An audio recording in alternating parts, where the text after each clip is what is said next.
So today we talk about brothers. We read Psalm number 90. நாம் இந்த காலை நேரத்தில் 90வது சங்கீதத்தை வாசித்து கேட்டோம்.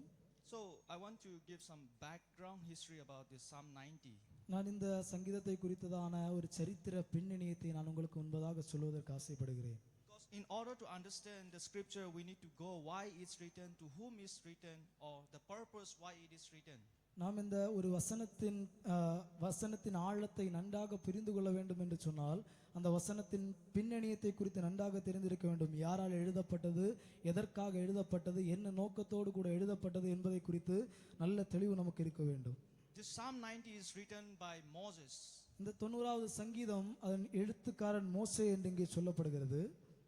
There are two more psalms written by Moses in the book of Deuteronomy and the book of Exodus.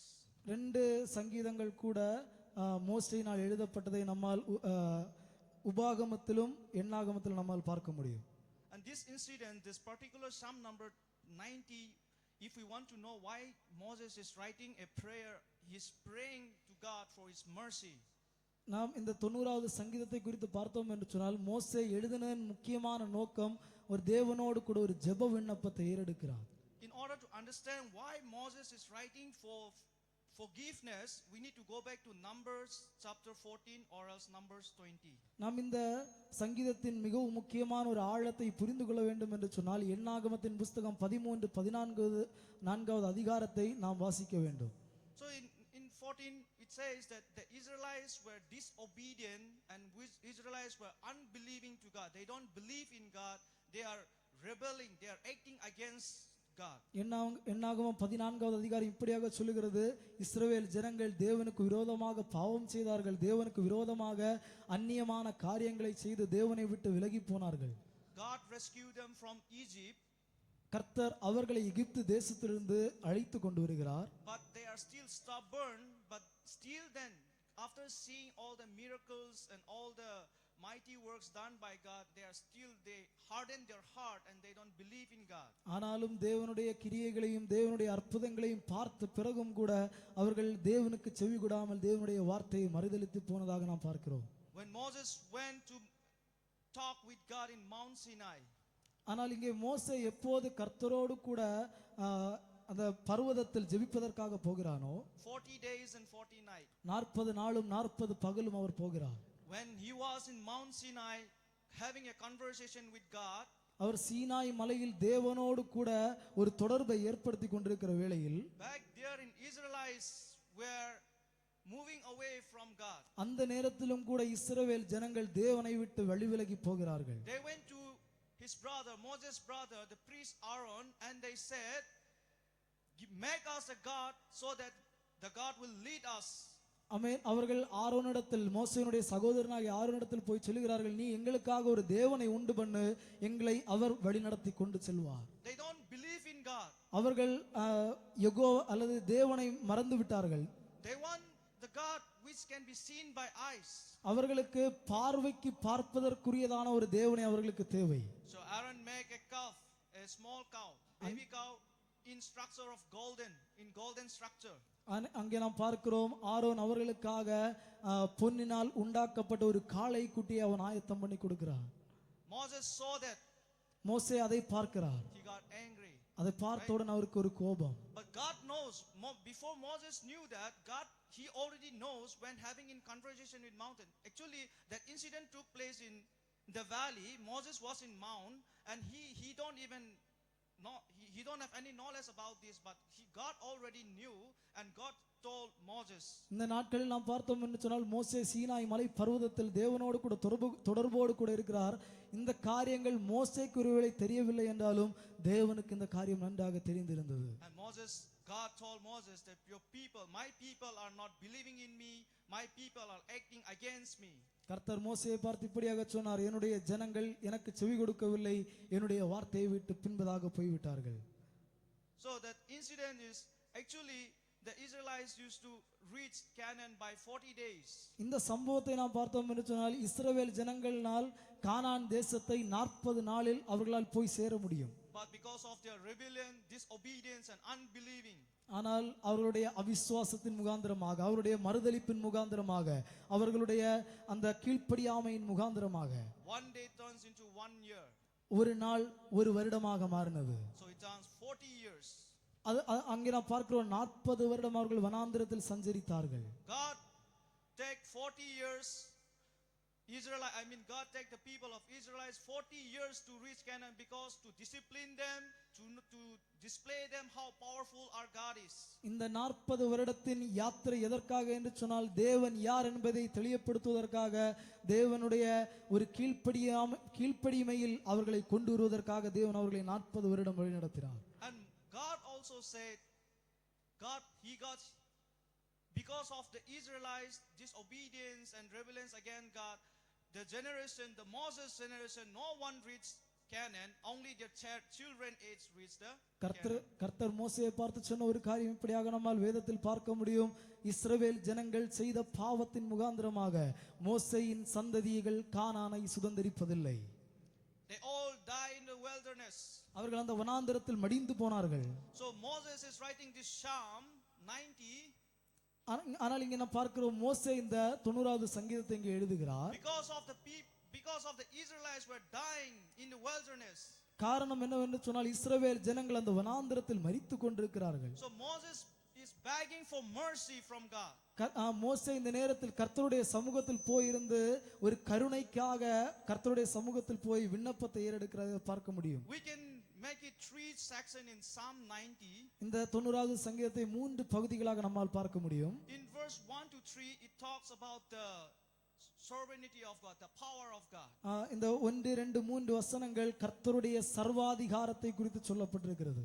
And 3 to 12 is talk about the weakness of our human natures and the sinful natures of human. அதன் 4 முதல் 12வது வசனம் வரை பார்த்தோம் என்று சொன்னால் மனிதனுடைய அக்கிரமங்களை குறித்தும் மனிதனுடைய பாவங்களை குறித்தும் மனிதனுடைய குற்றங்களை குறித்தும் அங்கே சொல்லப்பட்டிருக்கிறது. And 13 to 17 God is begging for mercy. He's requesting for mercy to forgive. மூன்றாவது காரியம் அங்கே சொல்லப்படுகிற காரியம் என்னவென்று சொன்னால் மோசே தேவனுடைய சமூகத்தில் ஒரு விண்ணப்பத்தை ஏறெடுக்கிறார். Moses knew very much about God's sovereignty, the power of God. மோசேக்கு தேவனுடைய சர்வாதிகாரத்தை அல்லது தேவனுடைய அதிகாரத்தை குறித்து நன்றாக தெரியும். In the book of Exodus 33, நாம் யாத்திராகமத்தின் புத்தகம் 33வது அதிகாரத்தை பார்த்தோம் என்று சொன்னால் we can read from 18 onwards. நாம் 18வது வசனம் முதல் வாசிக்கும்போது When Moses was having conversation with God, மோசேயும் தேவனுமாக ஒரு தொடர்பு ஏற்பட்டு கொண்டிருந்த நேரத்தில் Moses asked God to show his glory. மோசே தேவனை பார்த்து கேட்கிற ஒரு காரியம், தேவனே உம்முடைய மகிமையை நீர் எனக்கு காண்பிக்க வேண்டும். And God told Moses that nobody can see my full glory face to face because nobody has seen his face to face and alive. Everyone are dead. Nobody can see the face, the glory face of God. கர்த்தர் மோசேயை பார்த்து சொன்ன ஒரு காரியம், யாரும் இதுவரை என்னுடைய மகிமையை முகத்திற்கு முகம் பார்த்ததில்லை, காரணம் அப்படி பார்க்கிறவர்கள் மரித்து போவார்கள் என்று சொல்லி அங்கே நாம் பார்க்கிறோம். Because we are sinful nature. காரணம் என்னவென்று சொன்னால் நாம் எல்லாரும் பாவம் நிறைந்த அக்கிரமம் நிறைந்த ஒரு மனிதர்கள். Our holy God doesn't dwell in sin. நம்முடைய பரிசுத்தத்தின் தேவன் அவர் பாவத்தை பிரியப்படுகிறவர் அல்ல. He cannot look at the sin. அவர் பாவத்தை பார்க்கிறவர் அல்ல. But still God grant the Moses wish. ஆனாலும் கூட நாம் அங்கே பார்க்கிறோம் கர்த்தர் மோசேக்காக அங்கே ஒரு கிருபையை காட்டினதாக நம்மால் பார்க்க முடியும். God took Moses in cliff of the rock. அங்கே நாம் பார்க்கிறோம் கர்த்தர் மோசேயை மலையின் உச்சிகளில் கொண்டு போகிறார். And he covered his face by his hand. கர்த்தர் தன்னுடைய கரங்களினால் மோசேயினுடைய முகத்தை மூடிக்கொண்டார். And when he passed over Moses, அங்கே நாம் பார்க்கிறோம் கர்த்தருடைய மகிமையை மோசே கடந்து போன வேளையில் he slightly opened his hand so that he can see. கர்த்தர் தன்னுடைய கரத்தை சின்னதாக அங்கே நாம் எடுத்ததாக பார்க்கிறோம். அதன் முகாந்திரமாக மோசே தேவனுடைய மகிமையை பார்க்கிறார். When Moses saw the glory of God, எப்போது மோசே கர்த்தருடைய மகிமையை பார்த்தானோ he was stunned, he was helpless. அங்கே நாம் பார்க்கிறோம் அவனுக்கு உதவி செய்வதற்கோ அல்லது அவன் பிரமித்ததாக நம்மால் பார்க்க முடியும். And when Moses came down from mount, மோசே மலையிலிருந்து கீழே இறங்கி வந்த வேளையில் Israelites were afraid because after seeing the glory of God, Moses' face was glowing, is shining. இஸ்ரவேல் ஜனங்கள் மோசேயை பார்த்து பயந்ததாக பார்க்கிறோம். காரணம் என்னவென்றால் மோசேயினுடைய முகம் பிரகாசித்ததாக இருந்தது. This is the word of God says. இதுதான் வேதவசனம் நமக்கு சொல்லுகிற ஒரு So காரியம். Moses has experienced the glory of God. மோசே தேவனுடைய மகிமையை அனுபவித்தறிந்த ஒரு மனுஷன். So he wrote in Psalm number 90 beginnings with that, you are my dwelling place. அதான் இந்த 90வது சங்கீதத்தின் ஆரம்பத்தில் அவர் சொல்லுகிற ஒரு காரியம், நீர் அனாதியாக என்னென்றைக்கும் என் தேவனாய் இருக்கிறீர். Dwelling place in a sense, Israel doesn't know where they are going. I mean, they are going to Canaan, but they don't know the route. But through the faith, through the promise of God, they are going every day. They stay one by one. God become their dwelling place. God was with them in every place that they go. இஸ்ரவேல் ஜனங்களுக்கு அவர்கள் அந்த வனாந்தரத்தில் கூட பயணம் செய்யும் போது அவர்களுக்கு எங்க போகிறோம் என்று அவர்களுக்கு ஒருவேளை தெரியாது. கானானுக்கு போவதற்கான வழி அவர்களுக்கு தெரியாது. ஆனால் ஒவ்வொரு நாளும் தேவன் அவர்களுக்கு ஒரு துணையாக இருந்து அவர்களை வழிநடத்தி சென்றதாக நாம் பார்க்கிறோம். And we can see in verse chapter 2, God is the creator of everything that you see in your eyes. நாம் இந்த உலகத்தில் காண்கிற எல்லா காரியத்தையும் தேவன் சிருஷ்டித்தார் என்பதை குறித்து வேதவசனம் நமக்கு தெளிவாக சொல்கிறது. For God there is no beginning. தேவனுக்கு ஒரு தொடக்கம் இல்லை. We have beginning. நாம் எல்லாருக்கும் ஒரு ஆரம்பம் உண்டு. The earth has the beginning. நம்முடைய இந்த காண்கிற இந்த உலகத்திற்கு ஒரு ஆரம்பம் உண்டு. The star has the beginning. நாம் பார்க்கிற நட்சத்திரத்திற்கு ஒரு ஆரம்பம் உண்டு. But God doesn't have the beginning. ஆனால் நானும் நீங்களும் ஆராதிக்கிற தேவன் அவர் அனாதியாய் என்னென்றைக்கும் உள்ள தேவனாக இருக்கிறார். Eternal. அவர் அனாதியாய் என்னென்றைக்கும் உள்ள தேவன். We don't know how. அது நமக்கு எப்படி என்று நமக்கு தெரியாது. That's why we call God. அதனால் நாம் அவரை தேவன் என்று சொல்லி நாம் அவரை கூப்பிடுகிறோம். If we can know the beginning of God, or if we can know everything about God, God cannot be God. நமக்கு ஒருவேளை தேவனுடைய ஆரம்பத்தை குறித்தும் தேவனை குறித்தும் எல்லாம் தெரிந்திருந்தால் ஒரு தேவன் என்று சொல்லி யாரும் ஒரு ஆள் இருக்க முடியாது. God is amazing, so we cannot even imagine the eternality of God. நம்மால் நினைத்து கூட பார்க்க முடியாத தேவனுடைய அந்த அனாதியான அந்த ஒரு நித்தியதையை குறித்து. And verse 3 to 12, Moses was telling that the human weakness. இங்கே 3 முதல் 12வது வரை உள்ள வசனங்களில் மோசே மனிதனுடைய குறைவுகளை குறித்து சொல்லுகிறதாக நாம் பார்க்கிறோம். Again and again and again and again. மறுபடியுமாக அவர் அங்கே சொல்லுகிறார். At the same time, Moses also wrote the angers against the sin. ஆனால் இங்கே அது மட்டுமல்ல, மோசே பாவத்திற்கு விரோதமாக அவருக்கு ஒரு எரிச்சல் உண்டாகிறதாக நம்மால் பார்க்க முடிகிறது. We human often boast. I just want to read verse 10. நான் 10வது வசனத்தை நான் வாசிப்பதற்காக ஆசைப்படுகிறேன். The days of our lives are 70 years, and if by reason of strength they are 80 years, yet their boast is only labors and sorrow. எங்கள் ஆயுசு நாட்கள் 70 வருஷம், பலத்தின் மிகுதியால் 80 வருஷமாய் இருந்தாலும் அதன் மேன்மையானது வருத்தமும் சஞ்சலவுமே. We think that living 80 years, 70 years is the hard work for us. நாம் நினைப்போம் 70 வருஷம் 80 வருஷம் நாம் இந்த உலகத்தில் வாழ்கிற வாழ்க்கை அது மிகவும் பெரிதான ஒரு காரியம் என்று. But for God it's nothing. ஆனால் கர்த்தருக்கு முன்பதாக இது ஒன்றுமே இல்லை.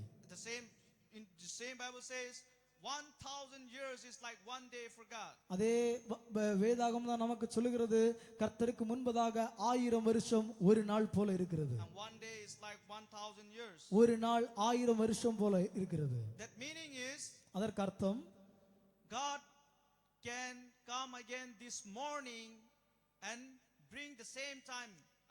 The time change. God can come in this morning, die again, resurrect again, and he can be here returning again by tonight.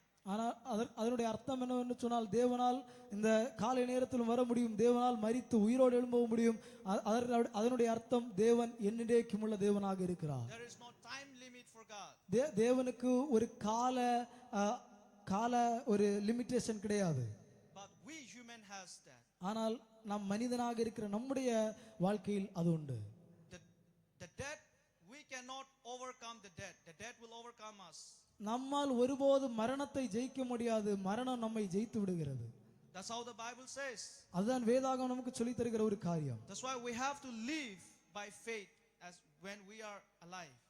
அதுதான் இந்த உலகத்தில் நாம் வாழும்போது நாம் விசுவாசத்தோடு கூட வாழ வேண்டும். And verse 13 to 17, Moses is asking God to forgive their sin and have mercy on them. 13வது வசனம் முதல் 17வது வசனம் வரை மோசே தேவனோடு கூட ஒரு விண்ணப்பத்தை அல்லது தேவனோடு கூட ஒரு விண்ணப்பத்தை ஏறெடுக்கிறதாக தங்களுடைய பாவங்களில் இருந்து விடுதலையாக்குவதற்காக ஒரு விண்ணப்பத்தை ஏறெடுக்கிறார். We are not different from Israelites.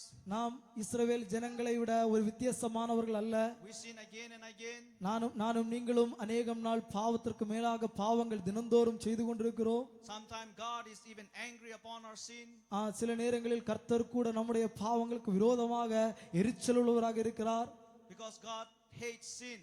காரணம் கர்த்தர் பாவத்தை வெறுக்கிறார். So we have to come again, as Moses prayed, we have to come again before God every day asking for mercy and forgiveness. அதே போல இங்கே மோசே கர்த்தருடைய சமூகத்தில் வந்து தங்களுடைய பாவங்களுக்காக அவர்கள் தேவனுடைய சமூகத்திற்கு முன்பதாக மனம் திரும்பினதை போல நானும் நீங்களும் ஒவ்வொரு நாளும் தேவனுடைய சமூகத்திற்கு முன்பதாக வர வேண்டும். May God bless us. கர்த்தர் தாமே இந்த வசனங்களை யாவரையும் ஆசீர்வதிப்பாராக.